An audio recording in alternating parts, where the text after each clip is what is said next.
കോട്ടയത്തേക്ക് പോകേണ്ടതുണ്ട്. അവിടെ കാണാതായ രണ്ടാമത്തെ ആളുടെ മൃതദേഹം കൂടി കണ്ടെത്തി എന്നുള്ള ദുഃഖകരമായിട്ടുള്ള വിവരം അവിടെ നിന്നും വരുന്നുണ്ട് എന്നുള്ളതാണ്. രാവിലെയാണ് ഒരാളുടെ മൃതദേഹം കണ്ടെത്തിയത്. റജീനയ്ക്കായിട്ടുള്ള തിരച്ചിൽ അവിടെ നടക്കുകയായിരുന്നു. ഇപ്പോൾ റജീനയുടെ മൃതദേഹം കൂടി കണ്ടെത്തിയിരിക്കുന്നു എന്ന് മനസ്സിലാക്കുന്നു. അജിത് ബാബു അവിടെ നിന്നും വിവരങ്ങളുമായി ചേരുകയാണ്. അജിത്ത്, വിവരങ്ങൾ നൽകാം.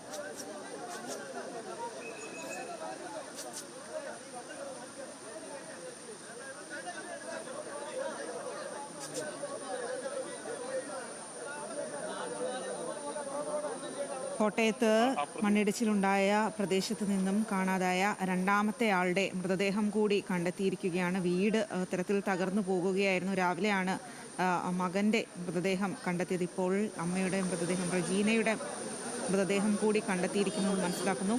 അജിത്ത്, ഇപ്പോൾ കോട്ടയം പയ്യാനിത്തോട്ടത്തിൽ കാണാതായ രണ്ടാമത്തെ ആളുടെ മൃതദേഹം കൂടി കണ്ടെത്തിയിരിക്കുകയാണോ? അവിടെ നിന്നുള്ള വിവരങ്ങൾ.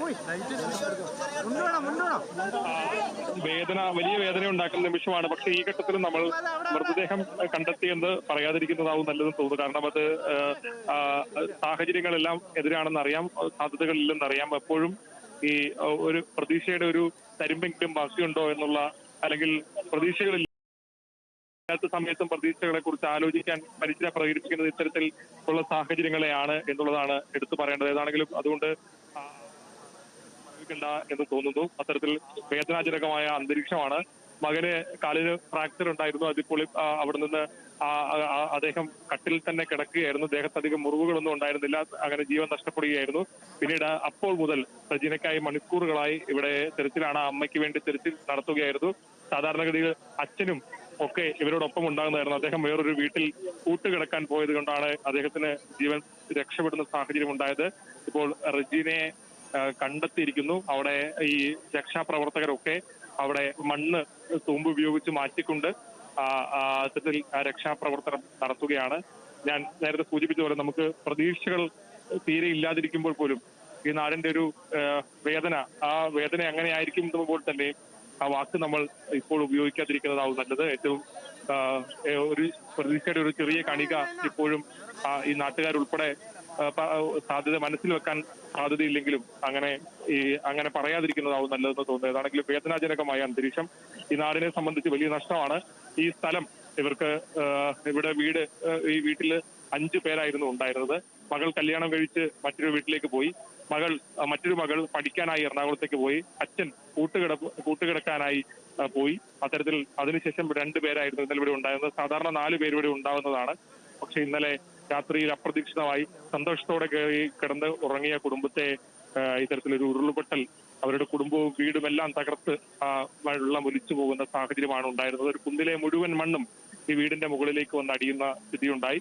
ആ വേദനാജനകമായ സാഹചര്യമായിരുന്നു ഈ നാട്ടിലെ എല്ലാവരുടെയും കണ്ണു നനയിച്ചത്. അത്തരത്തിൽ ആ നഷ്ടത്തിന്റെ ആഴം ഇവിടെയുള്ള ഓരോരുത്തരോട് സംസാരിക്കുമ്പോൾ അങ്ങനെ തന്നെയുണ്ട്. മുമ്പൊരിക്കലും ഉരുളുപൊട്ടലോ അത്തരം സാധ്യതകളോ ഒന്നും ഉണ്ടാവാത്തൊരു പ്രദേശമാണ്. ആ പ്രദേശത്താണ് ഇത്തരത്തിൽ ഒരു സാഹചര്യം ഉണ്ടായിരിക്കുന്നത്. ഈ നാട്ടിലെ മനുഷ്യർ മുഴുവൻ ഈ രക്ഷാപ്രവർത്തനത്തിന്റെ തുടക്കം മുതൽ അവസാനം വരെ സജീവമായി ഉണ്ടായിരുന്നു എന്നുള്ളത് എടുത്തു പറയേണ്ടതാണ്. പോലീസൊക്കെ ഇങ്ങോട്ടേക്ക് എത്താൻ, ഇത്ര ഉൾപ്രദേശമാണ്, അങ്ങോട്ടേക്ക് എത്താൻ സമയമെടുത്തു. ആ സമയത്തിന് മുമ്പ് തന്നെ നാട്ടുകാർ അപ്പോൾ തന്നെ സജീവമായ രക്ഷാപ്രവർത്തനത്തിന് ഇറങ്ങി. വിവിധമായ സന്നദ്ധ സംഘടനകൾ ഉൾപ്പെടെ ഇവിടെ എത്തി രക്ഷാപ്രവർത്തനം നടത്തുന്ന സാഹചര്യം അത് ഈ നാടിന്റെ അവരുടെ പ്രതീക്ഷകൾക്കപ്പുറം ആദ്യമുണ്ടായ ഞെട്ടലിനപ്പുറം അവര് ഒരുമിച്ച് കൂടി നിന്നുകൊണ്ടാണ് ഈ മണ്ണുൾപ്പെടെ മാറ്റിക്കൊണ്ട് രക്ഷാപ്രവർത്തനം നടത്തിയത് ആദ്യഘട്ടത്തിൽ. പിന്നീട് 3 JCB എത്തിച്ച് നടത്തിയ തെരച്ചിലിലാണ് മകന്റെ മൃതദേഹം കണ്ടെത്തുന്ന സാഹചര്യം ഉണ്ടായത്. ഇപ്പോൾ റജീനയെ കണ്ടിരിക്കുകയാണ്. അമ്മയുടെ ആളുകൾ ഇപ്പോൾ അവിടെ നിന്ന് പതിയെ തൂമ്പയും ഒക്കെ ഉപയോഗിച്ചുകൊണ്ട് അവിടുത്തെ മണ്ണ് മാറ്റുന്ന ദൃശ്യമാണ് ഇപ്പോൾ നമ്മൾ കാണുന്നത്. അതിനുശേഷം ഇവിടെ ഇപ്പോൾ പ്രധാനപ്പെട്ട ഉദ്യോഗസ്ഥരും അതുപോലെ തന്നെ മെഡിക്കൽ ഓഫീസർമാരും ഉൾപ്പെടെയുള്ള ആളുകൾ ഇവിടെ തന്നെയുണ്ട്. അതിനുശേഷം ഇപ്പോൾ തന്നെ പരിശോധനകൾ നടക്കും. അതിനുശേഷമാണ് മറ്റെന്തെങ്കിലും സ്ഥിരീകരണം നമുക്ക് പറയാൻ കഴിയുക. ഇപ്പോൾ ഈ പരിശോധനകൾക്ക് ശേഷം ആയിരിക്കും ഇപ്പോൾ ഇവിടെ വസ്ത്രങ്ങൾ ഉൾപ്പെടെ വെളിയിൽ നിന്ന് ആളുകൾ എത്തിച്ചിട്ടുണ്ട്. അതുകൊണ്ട് അവിടെയുള്ള രക്ഷാപ്രവർത്തന കാര്യങ്ങൾ കൈകാര്യം ചെയ്യുകയാണ്. സാവധാനം മണ്ണ് മാറ്റിക്കൊണ്ട് ആ പ്രവർത്തനങ്ങൾ ചെയ്യുകയാണ്. ഈ ഇരുന്ന സ്ഥലം ഇവിടെയല്ല. ഈ റജീനയെ കണ്ടെത്തിയ സ്ഥലത്ത് നിന്ന് ഒരുപാട് മുകളിലാണ് വീടിരുന്നത്. ഈ വലിയ ഉരുൾപൊട്ടലിൽ ഈ വീട് ആകെ ഒലിച്ച് താഴെ വരുന്ന സ്ഥിതിയാണ് ഉണ്ടായത്. അത് അത്രത്തോളം ഭീകരമാണ്. ഒരു വീടാകെ ഒലിച്ച് താഴേക്ക് മാറുന്ന സ്ഥിതി എന്ന് പറയുന്നത് അത്രത്തോളം നമുക്കിവിടെ നിൽക്കുമ്പോൾ ഒരു ദൃശ്യങ്ങൾ കാണുമ്പോൾ തന്നെ പേടിയാവുന്ന തരത്തിൽ ഒരു ദൃശ്യം ഒരുപക്ഷെ ക്യാമറ കണ്ണുകളിൽ കാണുന്നതിനേക്കാൾ കൂടുതൽ വ്യാപ്തിയുണ്ട്. വലിയ കല്ലുകൾ, ആ കല്ലുകളൊക്കെ മുകളിൽ നിന്ന് ഉരുണ്ട് വന്നതാണ്. അതോടൊപ്പം തന്നെ നിറയെ മരങ്ങൾ, ഇടതൂർന്ന മരങ്ങളുള്ള ഒരു റബ്ബർ തോട്ടമാണ്. ആ റബ്ബർ തോട്ടത്തിലെ ഈ ഇടതൂർന്ന് മരങ്ങൾക്ക് ഇപ്പോൾ റിജിനെ മണ്ണിൽ നിന്ന് എടുത്തിരിക്കുകയാണ്. സ്ട്രക്ചറിലേക്ക് മാറ്റി അവിടെ നിന്ന് താഴേക്ക് കൊണ്ടുപോകുന്ന ദൃശ്യങ്ങളാണ്.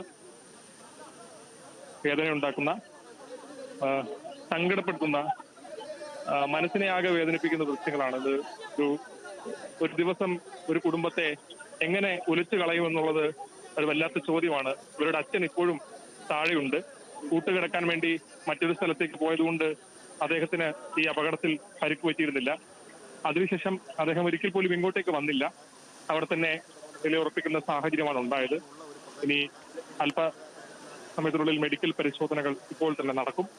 അതിനുശേഷമായിരിക്കും മറ്റെന്തെങ്കിലും തരത്തിലുള്ള കാര്യങ്ങൾ നമുക്ക് പറയാൻ കഴിയുക. ഏതാണെങ്കിലും ഒരു നാടിനെ ആകെ വേദനയാഴ്ത്തിയ ദുരന്തമാണ് ഉണ്ടായിരിക്കുന്നത്. ഇപ്പോൾ പോലും നമുക്ക് ഒരു ചെറിയ കാര്യം പറയാൻ കഴിയുന്നത്, ഇവിടെ കൂടുതൽ വീടുകളില്ലാത്തത്, ഈ പ്രദേശത്ത് കൂടുതൽ വീടുകളില്ലാത്തത് ആശ്വാസമായും തന്നെ പറയണം. അല്ലെങ്കിൽ ഇപ്പോൾ ഈ കാണുന്നതിനേക്കാൾ ഒരുപാട് ഈ നാടാകെ വേദനിക്കേണ്ടി വന്നേനെ എന്നത് യാഥാർത്ഥ്യമാണ്. വാഹനം എത്തിച്ചു. വേഗത്തിൽ തന്നെ ആ വാഹനമൊക്കെ നേരത്തെ ക്രമീകരിച്ചിരുന്നു. ആ വാഹനത്തിൽ ഇനി എത്രയും വേഗം മെഡിക്കൽ ഓഫീസർമാർ താഴെയുണ്ട്.